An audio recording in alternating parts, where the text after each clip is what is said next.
Nós vimos então o primeiro momento, nós falávamos da Virgem Maria como modelo de vida consagrada. Então estamos aqui no mês de maio, é propício que nós entendamos de fato a consagração, mas para que se viva bem a consagração, nós precisamos olhar para o modelo.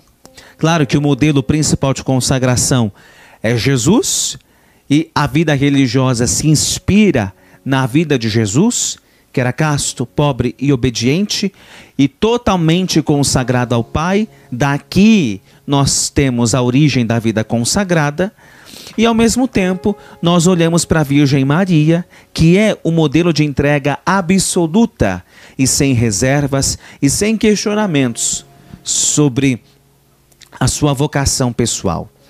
Então agora nós vamos entrar nesse segundo momento, que vai, de fato, nos introduzir mais a fundo naquilo que nós precisamos entender do chamado. Então você está percebendo, dá para a gente entender um pouquinho da linha de pensamento desse vocacional, que é justamente a vida consagrada. Estamos falando da vida consagrada. Seja você que está aqui a primeira vez, seja você que já está aqui dentro do barco já caminhando, a vida consagrada. Para discernir bem a vocação, gente, um detalhe importante. É preciso entender o tipo de vida que me atrai. O tipo de vida que chama a minha atenção. Não basta simplesmente dizer, Deus me chamou, é vontade de Deus e acabou. Não, você precisa entender de fato, primeiro, no que você se sente atraído. Faça esse questionamento. Qual realidade eu me sinto atraído? Seja a vida matrimonial, seja a vida sacerdotal, ou a vida religiosa consagrada, ou como leigo consagrado, procure identificar no que você se sente mais atraído. Assim que a gente inicia o processo de discernimento. Então, a gente sempre fala, os passos são dois. O primeiro, entender o que Deus quer. Se você ainda não se fez esse questionamento, está ainda nesse ponto, o que Deus quer de mim? Como que eu entendo o que Deus quer de mim? Começando aí, por uma atração interior. A vocação nada mais é do que uma atração interior que eu sinto. Não está baseada na palavrinha de profecia do teu irmãozinho do grupo de oração. Daqueles profetas que tem por aí, né? Que hoje está cheio de profeta que sai falando para todo mundo que tem cara disso e cara daquilo. Então, voltando e relembrando, cuidado para não ficar fundamentando a tua vocação nisso, mas disseram que eu tenho cara, disseram que eu tenho jeito. Jesus não chama ninguém pela cara, porque se ele chamasse pela cara, a gente estaria perdido. Então, é justamente entender o que me atrai. Claro, não estou dizendo que Deus não confirma, confirma. Mas ele confirma dessa forma quando a gente dá uma de trouxa e não quer abraçar e fica fazendo de conta que não é com a gente. Aí ele vai usar um modo mais direto para falar. Mas não baseia o teu discernimento sobre palavrinhas de profecia que os outros vão falando. É pessoal. Se você estiver no momento de oração e Deus te dá uma palavra aí inspirada para confirmar, aí sim é diferente. Aqui estamos falando a mesma língua. Agora ficar vindo todo mundo falando, você tem cara disso, cara daquilo, Deus falou, cuidado. É muito pessoal. E eu já vi gente se estragar por causa disso. Não só eu, mas vários aqui já viram casos de pessoas que se perderam por conta, desculpa dizer, como não está ao vivo para o Brasil inteiro, tá para alguns, por causa dessas balelas de gente sem discernimento que fica dizendo isso. Porque são pessoas mal resolvidas que não resolvem a própria vida e quer ficar resolvendo a vida dos outros dizendo o que eles têm que fazer. Cuidado, viu? É pessoal, é muito íntimo, tá? Dá um pouquinho de água. É muito íntimo, tá bom?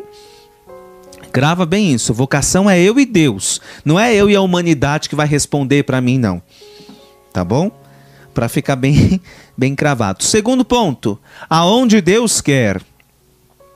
E esse é aonde eu vou entendendo quando eu vou fazendo as minhas experiências pessoais. Então vou conhecer uma comunidade religiosa, vou conhecer um seminário, vou fazer um encontro vocacional. Ali eu vou vendo como que é a realidade, qual é o estilo de vida. Aí sim eu vou percebendo. O que me atrai? Então, o primeiro processo qual é? Entender o que Deus quer. Só depois você vai para o segundo. Então tem gente que fica desesperada. Tem gente que já vem, né, com a vida resolvida. Não, eu senti, como recebi esses dias, né, uma mensagem. Eu senti o chamado do fogo santo. Frei, aqui é o meu lugar. Eu falei, poxa, e eu levei 3 anos para entender. O cara entende agora, sim. Cuidado, não é assim, gente, da noite pro dia. É um tempo. Vamos respeitar o tempo. Tá bom? Respeita o seu tempo. Não queira correr. Vamos então agora para o segundo momento. O tema dessa nossa reflexão, ainda, né? A gente está aqui na vida consagrada. Vimos a Virgem Maria como modelo de entrega. Agora, vamos no específico da vida consagrada. Qual é? Então aqui nós entramos no tema. A vida consagrada como serviço. A vida consagrada como serviço. Quando a gente fala de vida consagrada, não entendemos só a vida consagrada como religioso, tá? Mas a vida de entrega a Deus. Toda entrega a Deus é uma vida consagrada a Ele. E consagrado, como nós ouvimos, quer dizer o quê? Ser separado. Sou consagrado porque eu fui separado. Primeiro para Deus, segundo para uma realidade específica. Isso é ser consagrado. Tem aí, né, as inúmeras consagrações, dentre elas, né, a famosa consagração à Virgem Maria de São Luís Maria Grignon de Montfort. Quando eu digo consagrado, eu pertenço a alguém. Pertenço primeiro a uma pessoa, depois pertenço a um lugar. Pertenço a uma pessoa e a um lugar. Isso é ser consagrado. Por isso que o religioso, ele usa o quê? O hábito.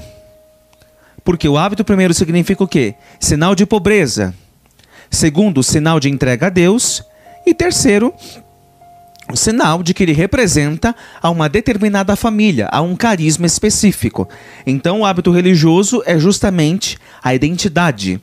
Tem o famoso ditado aí, né? O hábito não faz o monge. Não faz, mas o hábito diz quem é o monge. De onde é o monge? Qual é a identidade dele? Entende? Por isso que o hábito, ele tem um valor incalculável. Incalculável. E é estranho, não vou dizer estranho, é ridículo ver consagrados que acham que viver a vida religiosa é viver a paisana no mundo. Porque tem padre religioso que você não sabe o que é. Se é um jovem, se é um esportista ou se é um consagrado. Desculpa dizer isso. Mas é verdade, gente.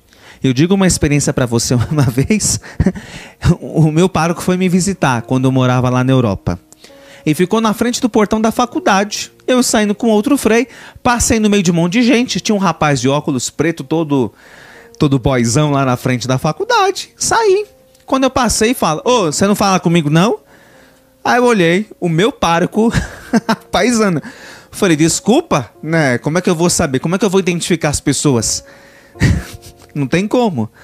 Então, o hábito religioso, ele mostra qual é a identidade de uma determinada pessoa consagrada. Por isso que ele é importante. E ele é santo. É santo.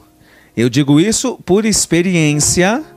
E eu só fui entender o valor da santidade, do valor sagrado do hábito, quando um dia, um bom tempo atrás, num retiro, o capeta falou isso na minha frente. Na minha frente, gritando, e disse 2 vezes: santo hábito. Santo hábito. Ali eu entendi o valor dessa veste. Ali eu entendi. E para nós carmelitas, o hábito significa o quê? Ser revestido da Virgem Maria e das suas virtudes. Nós pertencemos a ela. Por isso que o demônio não chega nem perto, e para tentar ele tenta usar outros meios porque ele não sabe que ele não pode. Tá aqui, a sacralidade da veste consagrada. Vamos lá então. A vida consagrada como serviço.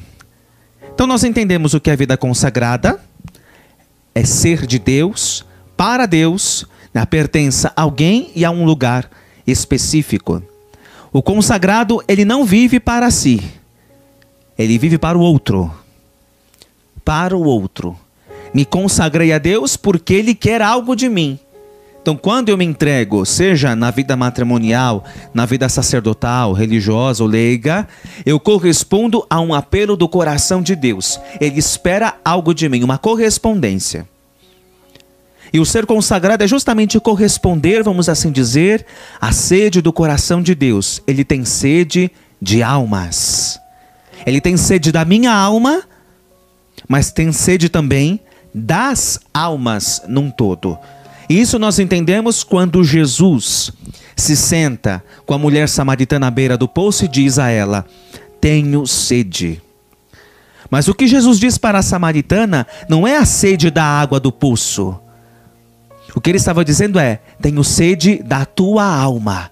Eu quero a tua alma. Isso nós entendemos. Depois eu até convido você a consultar lá no Evangelho de João, no capítulo 5, se eu não me engano, capítulo 4. Olha o diálogo. A samaritana falava uma coisa e Jesus falava outra. Ela entendia no humano, mas Jesus estava indo no interior. Ele tinha sede do coração dela.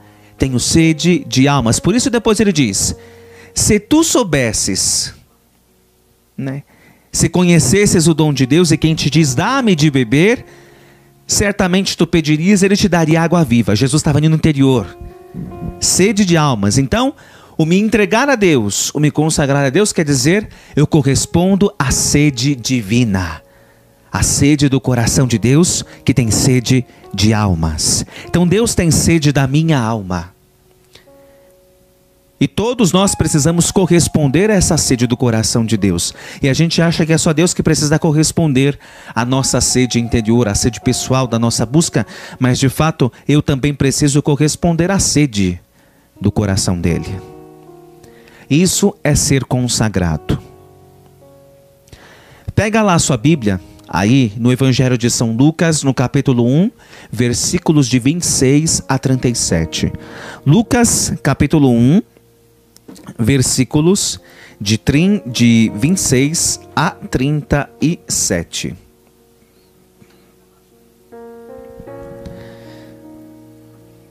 Nós vamos entender de fato essa dimensão da consagração.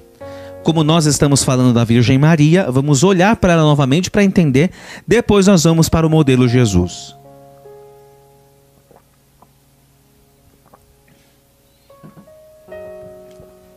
Lucas 1, 26 a 37.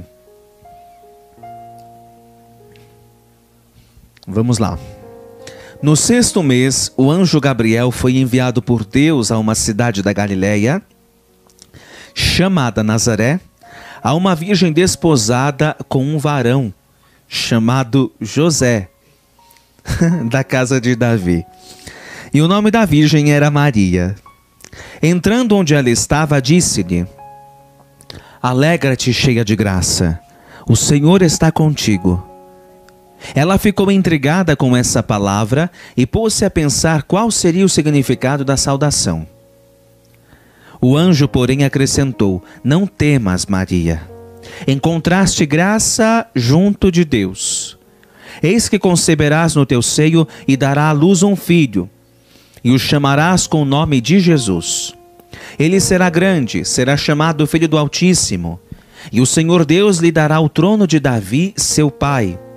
Ele reinará na casa de Jacó para sempre, e o seu reinado não terá fim. Maria, porém, disse ao anjo: como é que vai ser isso, se eu não conheço homem algum? O anjo lhe respondeu: o Espírito Santo virá sobre ti, e o poder do Altíssimo vai te cobrir com a sua sombra. Por isso o santo que nascer de ti será chamado Filho de Deus. Também Isabel, tua parenta, concebeu um filho na velhice, e este é o 6º mês para aquela que chamavam de estéril. Para Deus, com efeito, nada é impossível. Disse então Maria, presta bem atenção: Eu sou a serva do Senhor. Eu sou a serva do Senhor. Faça-se em mim segundo tua palavra. Eu sou a serva do Senhor. Faça-se em mim segundo tua palavra. E o anjo a deixou. Esse evangelho, gente, ele tem detalhes fundamentais para a gente entender o significado da vontade de Deus. Primeiro, o consagrado, ele não vem de uma realidade extraordinária. O consagrado, ele sai do meio do povo, da vida cotidiana. Deus intervém na humanidade e chama na vida cotidiana que cada um leva. Deus chama a mim, Deus chama os irmãos que estão aqui, Deus chama você. Isso para quebrar com a nossa ignorância ou o nosso complexo de indignidade. Eu não sou digno. Ai, eu cometi tanto erro na minha vida. Ai, isso é muito grande para mim. Primeiro que isso é uma babaquice, desculpa dizer. Ficar com toda essa choramingação. Ai, gente, pelo amor de Deus. Eu não digno, ninguém é de nada. De nada. Mas ele nos fez dignos. Ou seja, nos deu a graça de participarmos da sua dignidade. Digno ninguém é mesmo. Agora fica nessa balelice. Ai, Frei, eu não sou digno deste chamado. Então você morre. Morre, porque se não é digno para uma coisa, não é digno para nada. Ué. Ele nos faz participar, gente. Agora a gente fica com essa criancice. Ai, eu não sou digno deste chamado. Claro que ninguém é. Mas ele nos fez. E a gente se esquece da graça. Existe uma graça especial para alguém que é chamado. Frei, aí vem aqueles mimados, né? Frei, mas eu não vou dar conta, Frei. Ai, é muito difícil, Frei. Você não conhece a minha história. Não conhece. Se eu conhecesse, eu ia aí te dar um tapa na cara.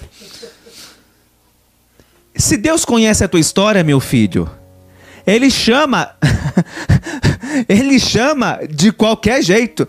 Santa Teresinha já disse isso bem claro. Não chama quem é digno, mas quem é do agrado dele. Quem ele quer. Ele vai chamar porque é digno? Nada. Se Deus chamasse pela dignidade, ninguém iria. Ninguém estaria aqui, não existia nem igreja. Mas ele chama quem é do agrado dele. Chama quem ele quer. Então você que está aí fica, né, nessa unção da indignidade. Ai, eu não sou digno. Ai, eu errei tanto na minha vida. É você mesmo que ele quer. O que ele disse? Depois ele dá um tapa na nossa cara. Eu não vim chamar justo, eu não vim chamar perfeitinho. Eu vim chamar pecador. É pecador que eu quero. Então, gente, o consagrado, ele é chamado não porque ele é o melhor, o mais santo, não porque ele prega bem, não porque ele é ungido, não porque ele é aplaudido por todo mundo. Deus chama porque ele sabe, se ele continuar no mundo, primeiro que ele vai estragar o mundo, mas ele chama porque ele sabe que aquele caminho é um caminho de salvação. Ser consagrado, gente, é um chamado especial para a salvação. Se nós estamos aqui, não é por mérito, é porque Deus sabe que nós precisamos mais do que os outros. É por graça. Ele quis precisar de nós, ele quer precisar, olha só, ele quer precisar de nós. Mas ao mesmo tempo, ele quer nos salvar. Porque ele sabe, se ele nos deixasse no mundo, né, os freios estão aqui, dá para testemunhar. Cada um veio de uma realidade. Gente, se a gente tivesse continuado, talvez não estaríamos em Deus. Talvez não estaríamos em Deus. Então, o consagrado pertence a ele, é dele, é propriedade exclusiva. Na saudação do anjo nós entendemos isso. Quando ele fala, encontraste graça, alegra-te Maria, encontraste graça junto de Deus. Olha aqui, gente. Isso para a gente sair desse mimo. Ai, é muito difícil. Ai, eu tenho medo. Ai, será que vai dar certo? Eu conversava com um dia desses que está aí. Está entendendo bem meu recado? Ai, eu não sei, eu tenho medo. E a gente entra numa depressão profunda, né? Na tristeza. Ai, é tão difícil. Ai, as pessoas me perseguem. Ai, eu estou numa tribulação. Meu filho, primeira coisa, São Paulo já disse: quando entrares para o serviço de Deus, prepara a tua alma para a provação. Entrou, tá com Jesus, se prepara. É claro que vai vir. Ai, Frei, mas é tão difícil. E quem disse que ia ser fácil? Alguém prometeu isso? Está escrito aqui no Evangelho? Porque até hoje eu não achei. Se você achou esse versículo, me fala, porque eu também quero ele. Meu Deus, é difícil entender essa realidade, gente. A mentalidade lá fora é assim, mas a gente se esquece que no plano divino é tudo diferente. Encontraste graça, olha só, Deus quis. Por isso, alegra-te, fica feliz, pula de alegria. Deus está olhando para você, Ele te chamou não é por mérito, porque Ele quis de fato. É o que o anjo quis dizer a Maria e hoje diz também para mim e para você. É graça, não é mérito, é graça. Deus quis, Deus quer. Então, independente da condição que você esteja vivendo agora, é assim que Ele quer você, estragado do jeito que você está. Mas claro, precisa ter a estrutura correta. Não é que você vai chegar aqui, então vou lá, os carmelitas estão colhendo todo mundo. Opa, vamos pôr o pé no chão. Gente, Jesus já foi bem claro. Todos são chamados, mas poucos são os escolhidos. Todos são chamados, mas poucos os escolhidos. Isso para a gente não cair na tentação, achar, não é vontade de Deus. Deus me chamou, então tem que ir. Não é só isso. Não é só isso. Agora, porque tem gente que quer vir para a vida religiosa, acha que é obrigado. Tem que vir e todo mundo é obrigado a acolher ele. Não, não é assim que funciona. Ou num seminário, acho que a igreja é obrigada a acolher. Deus chama. Mas nem todo mundo é escolhido para aquela realidade. Então, primeira coisa, não põe na tua cabeça que você vai ser carmelita, que você está num caminho de entendimento, de discernimento, ou que você vai ser padre. Não põe isso na tua cabeça. Procure entender o que Ele quer. E repito, a vontade de Deus não é o que está na nossa cabeça, é o que está no coração. E não é sentimento, é a atração interior. Ele me atrai para aquilo. Sentimento é passageiro, a gente sente tudo, tá? Alegra-te, encontraste graça junto de Deus, Ele quis. E aí Ele revela o projeto. Você vai ser a mãe do Salvador, tá? E ela pergunta, como que vai ser isso? O Espírito descerá sobre ti, e a força do Altíssimo te envolverá com a tua sombra. E a gente questiona, mas como que vai ser daqui para frente? E se eu entrar, como que é? E se eu for padre? Mas será que eu vou dar conta? Olha aqui, a graça de Deus virá sobre você. A graça vem sobre você. E a gente fica preocupado, achando que tem que começar a estruturar tudo antes. Não, a graça vem. Deus não pede nada sem te dar uma graça específica para aquilo. Frei, mas eu vivi uma sexualidade desregrada, não vou dar conta de viver a castidade. Se Ele está pedindo para você se consagrar a Ele, meu filho, a graça especial você recebe. Mas também não vai usar disso como pretexto para você fugir da tua realidade. Que vir para o convento ou para o seminário não é fugir da realidade. Não é. Deus dá uma graça específica. Por isso o anjo disse a Maria, o Espírito descerá sobre ti. E a força do Altíssimo te envolverá, ou seja, Deus está com você, Ele vai te capacitar para isso. E foi a única pergunta de Maria, como que vai ser? O resto, ela deixou conduzir, por isso que a vida dela foi um total abandono. A única coisa que Maria sabia era que ela ia ser a mãe do Salvador, o resto, ela não sabia de mais nada. E nem como seria o desígnio. Sabia que Deus tinha uma promessa. Duas coisas que ela sabia, na verdade. Que ia ser a mãe de Deus e que Deus cumpriria suas promessas. Como e quando? Ela não sabia. Isso foi se revelando aos poucos. Mas o gesto de Maria qual era? Diz o Evangelho: guardava em seu coração as palavras e os fatos e neles pensava. Ela simplesmente rezava e se entregava. Discernia o que estava acontecendo e procurava fazer a leitura da vontade de Deus em cima daquilo. Quer vida mais entrega do que essa? E a gente quer entender tudo o tempo todo e vive pedindo revelação e confirmação. E acha que o anjo tem que aparecer aí na casa, né? Você que fica aí, Senhor, confirma, confirma. Sim, vai vir um raio na tua cabeça e vai falar, acorda e toma uma decisão. Por quê? Gente, isso é óbvio. Confirmação, ela vem quando eu tomo uma decisão, porque a confirmação é diária. Deus não dá tudo pronto. Plim, é assim. Oh, agora eu vou então. Não. É um conta-gotas. Decide para ser confirmado. Todo dia é uma confirmação. Os fatos confirmam a tua vocação. Isso, sou testemunha. Você pode perguntar para qualquer um aqui depois para os freis. Os fatos confirmam.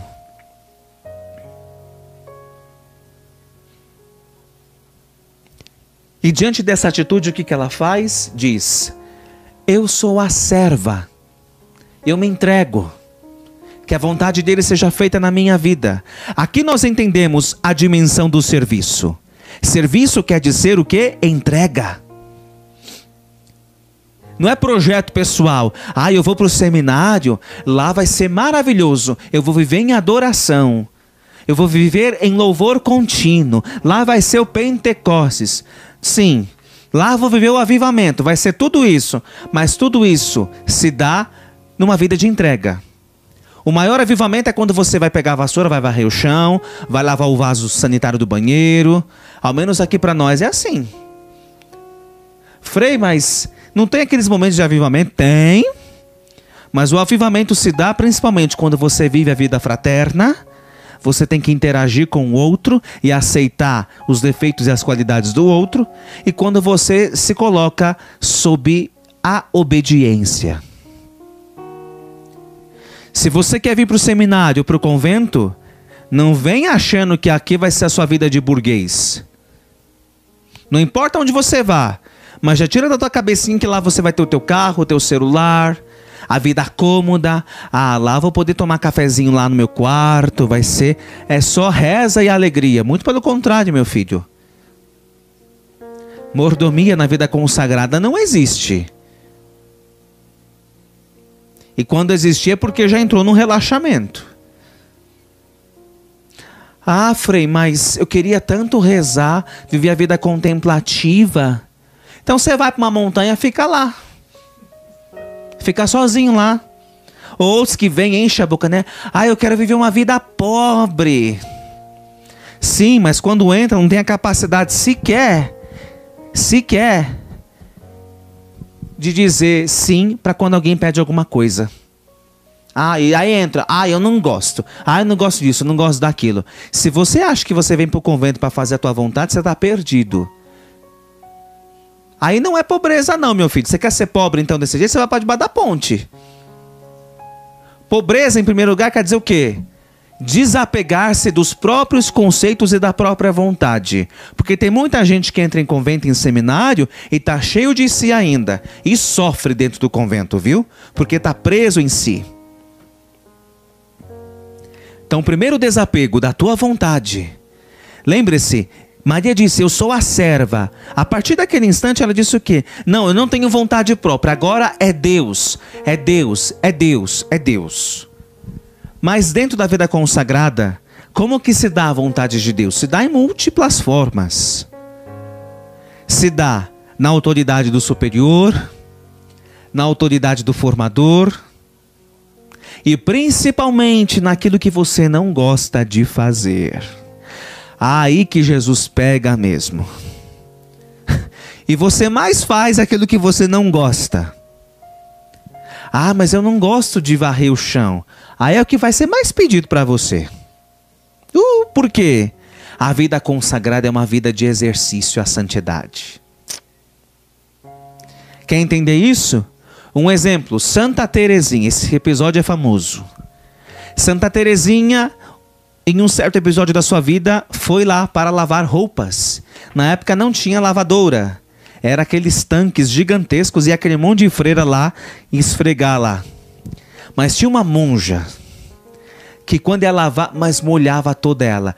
Ela entrava naquele ímpeto interior de nervoso, mas ela não expressava isso. E ela oferecia. Era um exercício. As irmãs saíam do coro, depois da oração, deixavam lá as capas todas jogadas, ela ia e dobrava uma por uma. Serviço.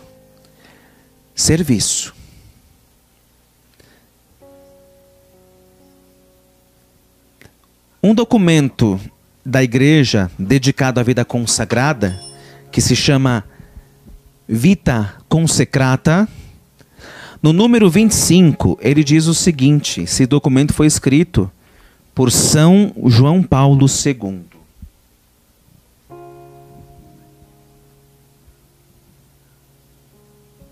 E diz justamente o específico da vida consagrada. Nós falávamos que a vida consagrada não é uma vida reservada para si. Mas, ao mesmo tempo, é uma vida voltada para o quê? Para Deus. Uma vida para o testemunho. Para o testemunho. Diz o seguinte: do mistério pascal brota também a missionariedade, que é a dimensão qualificativa de toda a vida eclesial, mas encontra uma realização específica na vida consagrada. Para não falar já nos carismas próprios daqueles institutos que se consagram à missão ad gentes, ou seja, para o povo, ou se empenham em atividades justamente de tipo apostólico, há que afirmar que a missionariedade está inscrita no coração mesmo de toda a forma de vida consagrada. Ou seja, a vida de serviço é uma missão. Estou todo o tempo em missão. Mas a missão não é só a missão apostólica, né? Vou sair para pregar, vou fazer retiro. Não. A missão começa principalmente dentro da própria vida, da própria comunidade. É a primeira missão. Então, independente do que você abrace, sei lá, vai casar, vai para o seminário, vai para a vida religiosa, ali é uma missão específica. Me consagrei a Deus nesta vocação específica, porém essa vocação específica vai exigir de mim uma resposta. Se eu for um pai de família, a minha missão é cuidar dos meus filhos, administrar a casa. Se eu for um sacerdote, a minha missão que é? É ser o pastor de ovelhas, das almas. Se a minha vida é consagrada, a vida religiosa, a minha missão é dentro da própria comunidade e depois eu vou anunciar. Então, o primeiro serviço é com a vida. Na medida em que o consagrado vive uma vida dedicada exclusivamente ao Pai, cativada por Cristo, animada pelo Espírito Santo, ele coopera eficazmente para a missão do Senhor Jesus, contribuindo de modo particularmente profundo para a renovação do mundo. Então a primeira missão de um consagrado é ser todo de Deus, ou seja, ele precisa ser um homem santo. Um homem voltado para Deus, precisa ser um homem de Deus, cheio de Deus. Ele não é um funcionário eclesiástico. De funcionário a igreja está cheia. Desculpa dizer, mas é verdade. Não sei aí a realidade onde você vive. Mas tem muito padre que está mais para funcionário eclesiástico. Vou celebrar a missa como meu preceito, acabou. Mas e a vida de entrega? E a escuta do povo? E a pregação? E a administração dos sacramentos? Cadê? Gente, a igreja não precisa só de padre e cantor, não. A igreja precisa de pastores. Daqueles que exercem o seu carisma específico, porque cada um tem um carisma pessoal, mas que esse carisma seja para conduzir cada alma para Deus. Aí você pode falar, pois é, Frei, mas aí vocês têm um, né? Sim, não são vários, mas a missão, ela não tem a sua fecundidade se não for direcionada para o serviço do outro. Tem que ter um objetivo específico. Se não tem objetivo específico, eu sou mais um funcionário eclesiástico. E a igreja não precisa de números. A igreja precisa de almas que queiram de fato se comprometerem com o reino. Que sejam homens de fato. E isso é um detalhe para nós aqui. Não estamos preocupados com o número não, viu? Ah, os carmelitas querem encher o convento. Não. Com o número nós estamos preocupados. Nós estamos preocupados é com a qualidade. Será que os que querem serem de fato consagrados, sacerdotes, aqueles que querem ser carmelitas, querem de fato viver uma vida de santidade e comprometimento? Ou simplesmente porque estão em busca da fama? Os carmelitas aparecem o tempo todo aí nas TVs. Se você está achando que ser consagrado ou ser carmelita, você entrando aqui, eu vou lá porque se eu entrar nos carmelitas eu vou poder ficar pertinho do Frei Gilson. Fica na tua casa, tá? Nem precisa vir não. O dever missionário das pessoas consagradas tem a ver primeiro com elas próprias. E cumprem-no abrindo o seu coração à ação do Espírito de Cristo. O seu testemunho ajuda a igreja inteira a lembrar-se de que, em primeiro lugar, está o serviço gratuito de Deus, tornado possível pela graça de Cristo, comunicada ao crente pelo dom do Espírito. Deste modo, é anunciada ao mundo a paz que desce do Pai, a dedicação que é testemunhada pelo Filho, a alegria que é fruto do Espírito Santo. Ou seja, o consagrado não é funcionário. Eu vou entrar, mas será que lá vou ter um salário, vou ter um dinheirinho assim para mim poder sair, né? Eu ir lá pro Madeiro, né? Vou lá pro shopping. Não, porque eu tenho que ter um dinheiro para mim, né? Quando eu quero fazer alguma coisa, quando eu preciso trocar o celular. Missionária, meu filho. Missionária. Não é vida aburguesada. É uma vida pobre. Simples. Pobre e simples. Tão pobre que a gente às vezes, né? Às vezes aqui tem convento que não dá nem para ter o seu quarto. Tem que dividir o quarto com mais 2. Pois é. De tão simples que é, quando chega uma caixa de bombom, é a alegria das crianças. É uma vida de entrega. E quando eu quero estar no serviço de Deus, eu não tenho que exigir dele as pagas. Senhor, tá, tô aqui, mas agora, e aí? O que eu vou receber com tudo isso? O que eu recebo em troca? O que eu recebo em troca? Não é uma vida de benefícios. Porque lembre-se bem, quanto mais você der, mais de Deus você recebe. Então o consagrado, ele vive o quê? Do que Deus lhe manda, do que Deus lhe permite. Vive na vontade dele, não na vontade própria. Se não vive na vontade própria, ele precisa se entregar. Então, aonde pedirem para você ir, você vai. O que pedirem para você fazer, você faz. É uma vida de obediência. Fala, Frei, mas eu vou ter que entrar para o convento para ficar ouvindo os outros, dizendo o que eu tenho que fazer ou não, mas aí não é liberdade. Mas liberdade não é fazer a tua própria vontade. Não é fazer o que você quer. É fazer o que você não quer. Porque se você seguir só o que você quer, isso não é liberdade, é condicionamento. O consagrado não vive para si. Vive para o outro, lembre-se. Vive para Deus e para os outros. Para os outros.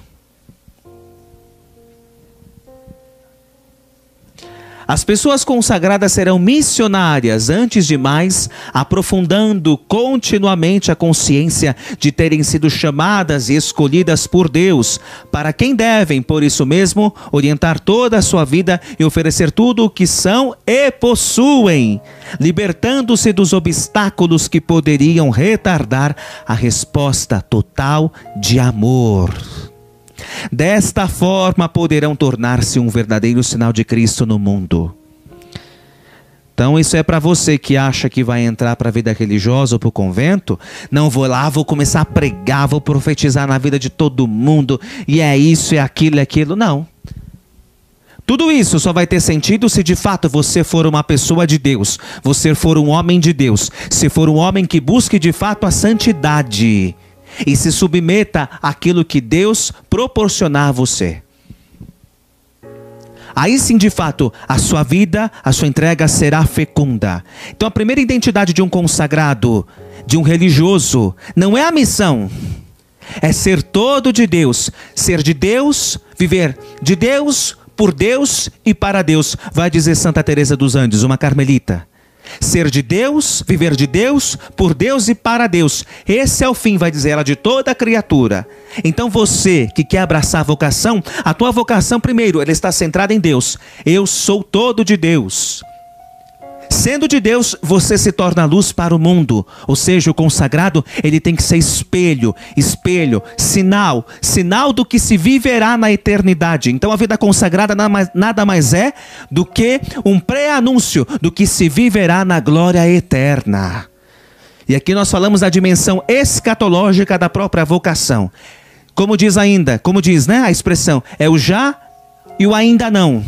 Ou seja, se vive aqui na terra, o que será lá no céu. É um pré-anúncio. Então o consagrado, ele é uma provocação para a humanidade toda, daquilo que é a eternidade, do que é o céu. Então as pessoas quando olham para o religioso, elas precisam se sentir provocadas de fato. De que o céu de fato existe e que o meu chamado é para lá. Aqui está a dimensão do ser consagrado. Não é ser artista, não estou criticando ninguém. Mas para cair esses conceitos, não é se tornar famoso, porque hoje todo mundo que entra para seminário, quando você quer ser padre, o que tem de padre cantor saindo por aí não é brincadeira, mas sem objetivo talvez específico. Cuidado, gente, que isso também pode ser uma tentação. Repito, não estou criticando ninguém específico. É simplesmente para tomarmos cuidado, achando de que quando eu entro, eu vou ter uma vida toda maravilhada. Primeiro que a vida de consagração não é um mundo mágico da Disney, cheios de fogos de artifício. Não, muito pelo contrário. É uma vida escondida em Deus, para Deus, por Deus e de Deus, para ser no mundo sinal pleno da glória futura. E só para nós encerrarmos, isso nós entendemos de fato quando Jesus diz no Evangelho de João: eu não vim para fazer a minha vontade, mas para fazer a vontade do Pai. E eu deixo até para você, eu não vou ler aqui agora, mas eu deixo aí para você, depois na tua oração pessoal, acompanhar. Onde é que eu pus? Perdi. Achei. Para você rezar depois. João capítulo 4, versículos de 34 a 38. João capítulo 4, versículos de 34 a 38. Jesus diz: meu alimento é fazer a vontade do Pai. Eu vim para fazer a vontade do Pai. E Jesus repete isso continuamente. Consagrado a Deus para fazer a vontade do Pai. Só isso. E é justamente o que Jesus nos provoca. Fazer a vontade do Pai. Fazer a vontade do Pai.